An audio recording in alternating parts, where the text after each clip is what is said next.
Welcome back. A new film opens up in major cities this Friday about what the director calls the, quote, greatest existential threat to our country today.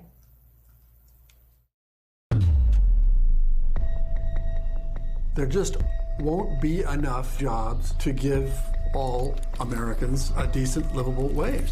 I want my kids to grow up in a society where they don't have to struggle as hard as we do.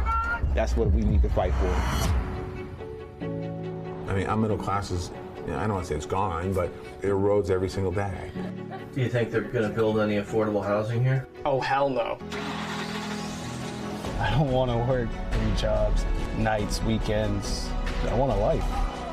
The trick in trickle-down economics is getting you to believe that anything which is good for rich people is good for everyone, and anything that is good for everyone else will kill the economy. A union agitator. If they're not going to take care of their employees, somebody has to. They don't invest in us.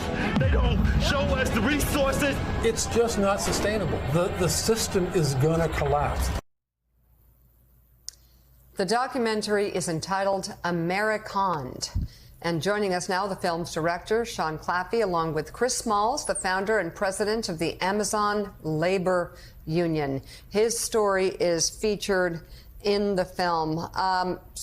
First, Sean, I'd like to start with you as to why you decided to take on this project, what was driving you, and what you hope viewers will take away from it.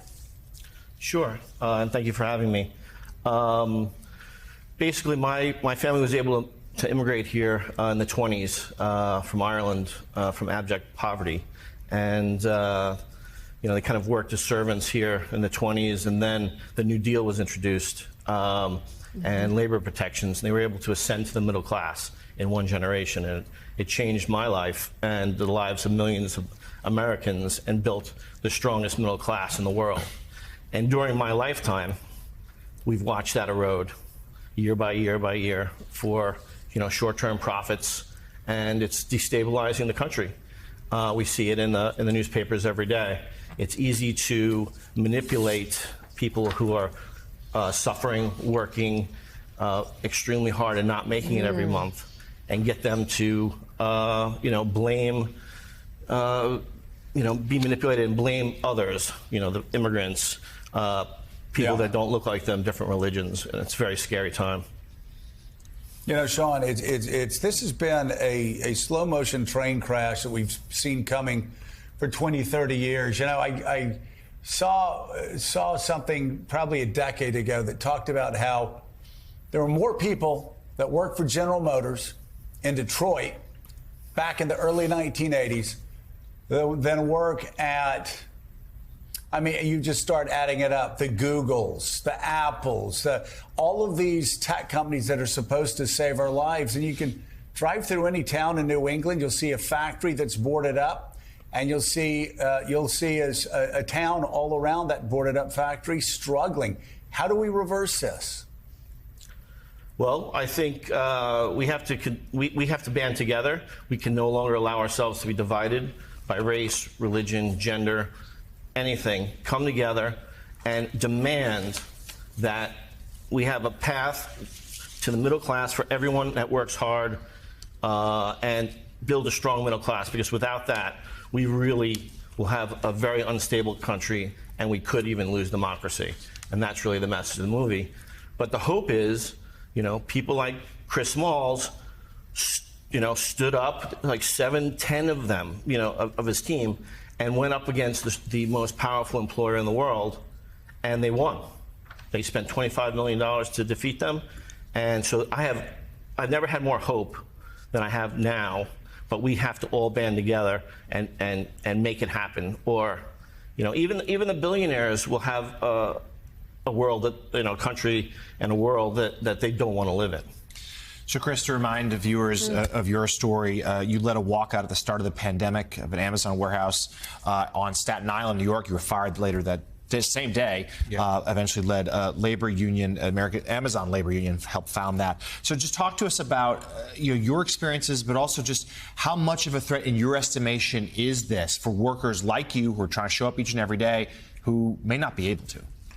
Well, yeah, you saw what they just did with the Supreme Court ruling. You know, they're trying to reverse workers' rights in this country, something that's been on decline since the 60s. So us sticking up and standing up and speaking for workers' rights, even during the pandemic, was necessary. As essential workers, that means that we're necessary and we're a necessity. So if we're going to be deemed essential workers, that means we have to be treated as such. And my journey, even though it began in the pandemic, I think it resonated with everybody in the working class, that was going through, job loss or unemployment or just living check to check, and or not at all. This is, an epidemic that's been going on for decades, and what we've done is we gave a little glimmer of hope by bringing people together to take on this trillion-dollar company, what we know as Amazon. That glimmer of hope, Chris, would you say that was the core of your being able to organize? Because I think one of the things that me looking at it from afar and from heading a civil rights group that I liked about what I saw what you did is that you were able to organize not only against, as he said, the most powerful company, but you organized across racial lines and never stopped being authentic. You never stopped being Chris. Right. Whereas you didn't conform to fit a certain model. You stayed you, which I think added to your charisma. So the hope and the authenticity, would you say, was that the core elements of your being able to organize when a lot of other unions couldn't organize? Yeah, absolutely. We call it new school labor. And, if you would have told me I could be as cool as a rapper, as a union organizer when I was a kid, I might have been doing this a long time ago. Right. As a former musician, growing up in college, I was a former rapper, and now being a union organizer and making it appealing, making it look cool to the younger generation. I'm walking into classrooms now, talking to middle school kids, and they're telling me how bad Jeff Bezos is. So it's good that we're resonating with the younger generation, and I hope the education piece on what labor rights are and what working people rights are in this country, it catches up to that, because that's what we need to do. We need to educate the younger generation at a younger age. Joe, that means I can start wearing my medallion again. Yeah. You pull it off, shouldn't we you? like that. Look at that. I need this. We need the sweatsuit. I think so. Sweatsuit. The documentary Americon hits theaters on Friday, and it will be available on video on demand next week. Sean, I'm curious, did you get any response from Amazon? We have not gotten any response from Amazon. But, and Amazon is just one of the companies. It's a stand-in for so many companies that no longer care about their workers and really don't care about their customers anymore. It's all about extracting wealth. $50 trillion has been extracted from the middle class to the top 1%. And we need a strong America.